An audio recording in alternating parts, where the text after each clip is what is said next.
Ya, mohon maaf, ada perubahan karena saya harus menghadiri acara yang lain, jadi saya minta maju duluan. Mestinya ini yang sesi keempat, nggak apa ya. Jadi belajar VECO itu harus benar-benar step by step, A sampai Z. Harus paham betul. Karena nanti kalau nggak paham betul, Anda mungkin bisa ngerjakan VECO, tapi ngerjakannya kebetulan bisa. Nanti kalau ada kasus yang lain nggak bisa, begitu ya. Seperti ketika kami dulu belajar, jadi ketika di KMU awal-awal saya beli mesin itu, terus terang saya belum bisa, jangan VECO, saya CCC aja nggak bisa. Tapi mesin itu sudah ada di klinik gitu ya, jadi saya harus mengejar untuk supaya bisa segera VECO. Alhamdulillah saya dapat guru yang tepat gitu ya, sehingga saya benar-benar belajar A sampai Z. Waktu itu saya belajar bertiga, saya, Dr. Fiti, dan Dr. Dini. Kemudian dari kami bertiga, lalu teman sejawat yang lain gantian kita ajarin. Dan uniknya kami bertiga dari guru yang sama gitu ya, mengalami masing-masing itu beda-beda tingkat kesulitannya. Saya paling sulit CCC dan ngecop waktu itu.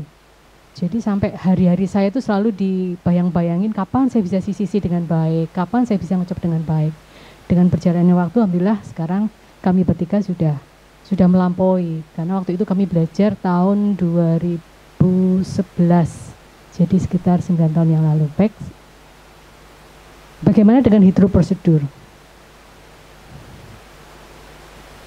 Saya ingat hidroprosedur itu diantara kami bertiga, mungkin Dr. Dini dulu yang saya bilang, dulu kita suka ngobrol habis belajar, itu bilang kamu belum berbicara dengan nukleus, saya bilang gitu ya. Karena belum bersahabat dengan nukleus, artinya nukleus belum bisa ditaklukkan untuk hidroprosedur ya. Tujuannya apa sih sebenarnya? Tujuannya memisahkan antara kapsul, kemudian korteks dan epikondris dan nukleus. Dan tujuan utamanya sebenarnya apa? Sebenarnya tujuan utamanya itu massa lensa itu bisa diputar. Karena kalau massa lensa itu nggak bisa diputar, pasti langkah-langkah berikutnya akan kesulitan gitu ya. Dulu waktu diajarin tuh kayaknya gampang gitu ya, ngelihat senior ngerjain gitu ya. Kebetulan yang ngajarin saya itu teman sejawat satu angkatan PPDS, karena beliau belajar di India 1 tahun.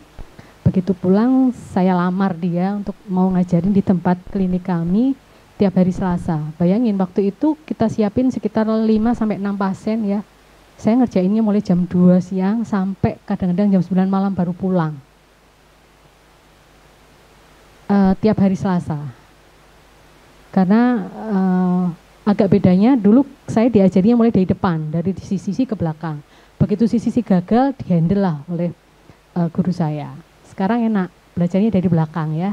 Jadi semakin pede. Dulu kadang-kadang saking takutnya sisi saya gagal, saya suruh nyisikan guru saya, wis nek ngono sisisian aja, kamu yang sisisi supaya saya nggak gagal gitu ya. Karena saya memang kesulitan waktu di sisi. Sampai saya bawa alat-alat yang mungkin teman sejawat yang lain nggak ngalamin gitu ya. Saya nyoba tomat itu saya masukin ke air yang direbus, terus saya sisisi, kemudian dari botol aqua, semua macam cara saya tempuh supaya saya bisa sisisi. Sementara Dr. Dini dan Fitri lebih duluan bisa sisisi, tidak masalah gitu ya.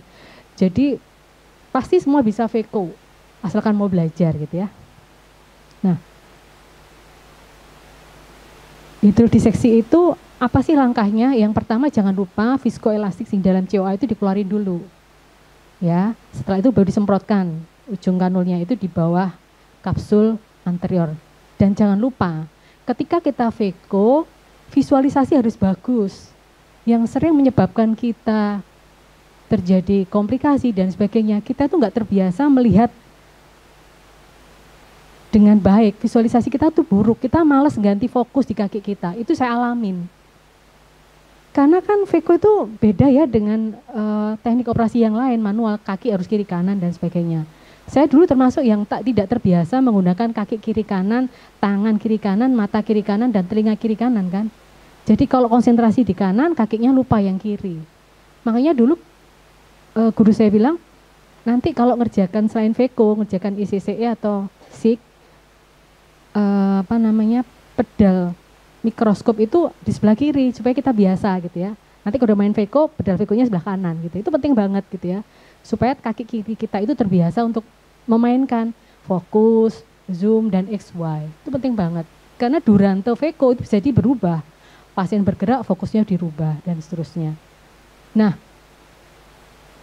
supaya hidrodiseksi kita benar, ya kita harus bisa lihat kapsul anterior kita. Jadi jangan sampai nggak terlihat kapsul anteriornya, itu ya. Baru disemprotkan cairannya. 3 hal penting yang harus diperhatikan ketika kita melakukan hidroprosedur adalah bentuk dari kanula itu, kemudian arah dari kanula, dan tekanan banyaknya air yang disemprotkan gitu ya. Ini adalah salah satu kanula yang direkomendasikan, tetapi kalaupun tidak ada, pakai kanul yang ada di masing-masing tempat kita bekerja nggak masalah gitu ya. Tanda hidrodiseksi kita itu sukses apa? Gitu. Nanti ada videonya. Jadi ketika kita semprotkan cairan di bawah kapsul anterior persis, maka cairan itu akan bergerak ke bawah nukleus, kelihatan cairannya. Nah, sekali lagi visualisasi kita harus bagus. Kalau Anda tidak visualisasi atau males bikin fokus kaki kita, maka nggak akan tampak gitu ya. Lalu nukleusnya itu akan terdorong ke atas, karena ada cairan di bawah kan, dia akan terdorong ke atas. Otomatis fundus refleksnya akan agak redup, dan pasti nukleusnya bisa diputar gitu ya. Nah, ini ada pepatah yang sangat terkenal gitu ya. No excuse hydrodissection. Jadi jangan melangkah ke step berikutnya sebelum hidrodiseksi kita sempurna. Karena kalau hidrodiseksi kita nggak sempurna, pasti langkah-langkah berikutnya itu akan terhambat gitu ya. Dan selama saya mengerjakan Veko sejak tahun 2011, saya mengalami komplikasi ya, nanti akan saya terangkan di belakang bagaimana komplikasi itu bisa terjadi. Capsular block syndrome itu 2 kali ya. Walaupun jarang, tapi kita harus waspada dan hati-hati dengan kasus itu. Jadi ini adalah hidrodiseksi yang saya katakan tadi. Hidrodiseksi ini yang pertama adalah mengeluarkan viskoelastik, kemudian kita semprotkan air di bawah kapsul anterior. Nah, nukleusnya akan terdorong ke atas, dan insya Allah kalau sudah terdorong ke atas ini nukleusnya gampang diputar.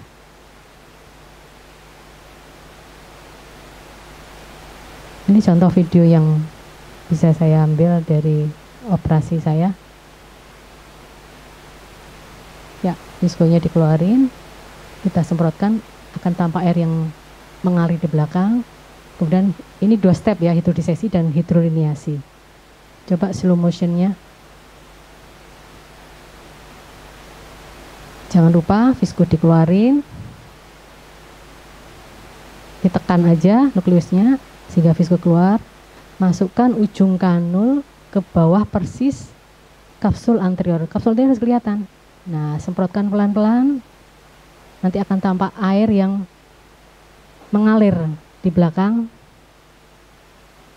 Selesai itu hidrodiseksi. Kemudian ini video ini kami lanjutkan dengan hidroliniasi. Kita tancapkan ujung kanul dengan posisi yang seperti itu, menungging seperti itu di antara epinukleus dan nukleus. Kalau imatur pasti akan terbentuk golden ring ya. Ya. Sudah selesai ini hidroprosedurnya. Yang berikutnya ini contoh yang lain juga, hampir mirip sih. Jadi saya akan menunjukkan dengan mikroskop apapun, dengan mesin apapun, maka visualisasi kita harus bagus. Lihat videonya. Ini bersama, jadi jangan lupa visko dikeluarin. Ya, lalu kita semprotkan cairan. Nah, akan tampak air yang mengalir. Ini sekaligus hidrodiliniasi. Kalau merasa ragu, apakah sudah sempurna, kita bisa ulang. Ternyata yang berikutnya sudah terangkat. Kalau sudah tampak terangkat atau golden ring ini, yakin bahwa dia gampang diputar. Ini mungkin contoh yang, saya akan menunjukkan sebenarnya posisi kanul. Ternyata rekamannya juga tidak seperti yang saya inginkan. Hidroliniasi, maksud saya ini kanulnya lurus, habis itu posisinya agak mengarah ke nukleus, jadi agak nungging ke nukleus untuk melakukan hidroliniasi. Yang berikutnya tadi hidrodiseksi. Hidroliniasi ini memisahkan nukleus dan epinukleus. Tujuannya sebenarnya adalah supaya nukleus kita itu lebih kecil sehingga power yang digunakan saat kita Veko itu menjadi minim. Caranya tadi sudah di depan tadi ya, disemprotkan aja ujung kandolnya itu ke kira-kira setelah kita lakukan hidroliasi, mundur sedikit tempat antara epinukleus dan nukleus. Ini tadi sudah saya sebutkan tujuannya untuk memperkecil nukleus sekali lagi, dan Veko yang kita lakukan menjadi efektif dan efisien.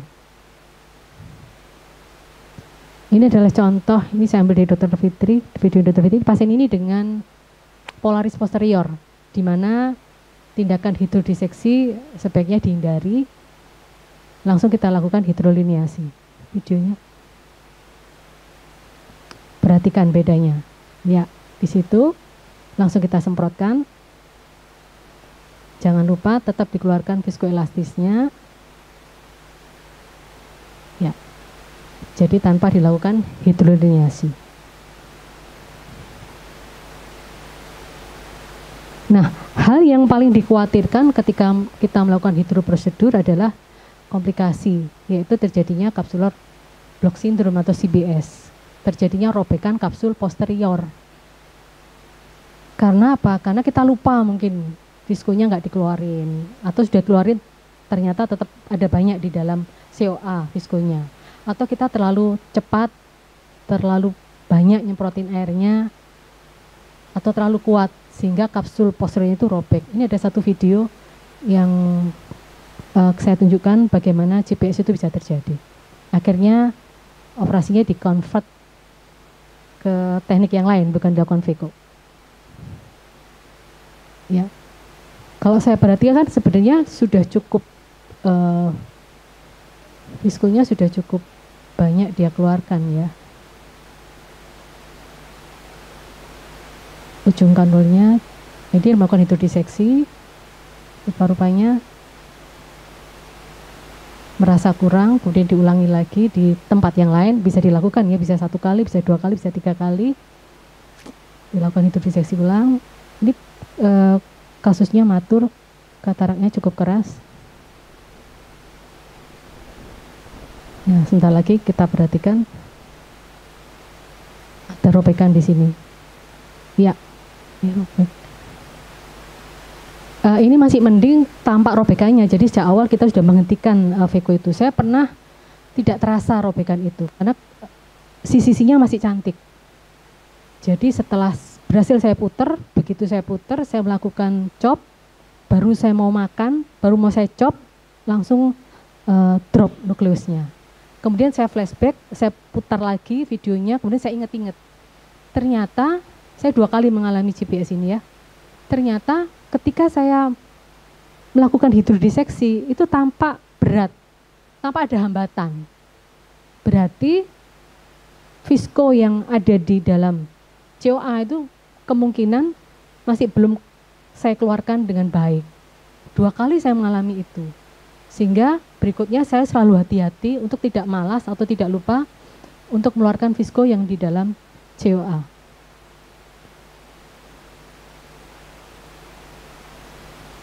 Kemudian jangan lupa ketika kita sudah melakukan hidroprosedur, ternyata durante operasi setelah kita melakukan grooving, kemudian kita kesulitan untuk rotasi, lakukan hidrodiseksi di saat sudah kita lakukan grooving, nggak masalah. Jadi tetap jangan lupa dikeluarin viskonya, kemudian baru lakukan hidroprosedur. Jadi tindakan hidroprosedur ini bisa jadi durante op kita ulangin karena ternyata nukleus tadi belum berputar. Karena nggak bisa berputar dengan baik, maka kita akan kesulitan untuk melakukan step-step berikutnya. Itu mungkin materi tentang hidroprosedur.